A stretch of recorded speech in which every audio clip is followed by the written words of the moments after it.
ابن مطی کے مولا سالم نے بیان کیا اور انہوں نے ابو ہریرہ رضی اللہ عنہ سے سنا۔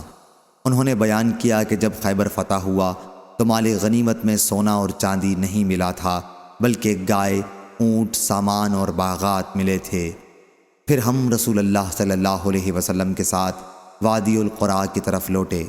حضرت صلی اللہ علیہ وسلم کے ساتھ ایک مدغم نامی غلام تھا جو بنی ضواب کے ایک صحابی نے آپ کو ہدیے میں دیا تھا۔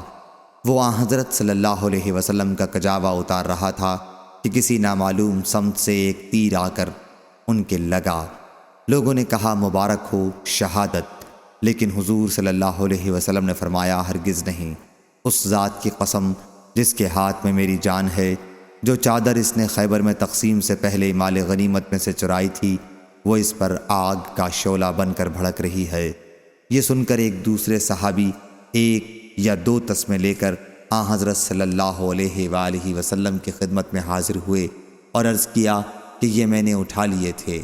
حضرت صلی اللہ علیہ وسلم نے فرمایا کہ یہ بھی جہنم کا تسمہ بنتا۔ صحیح بخاری حدیث نمبر 4234۔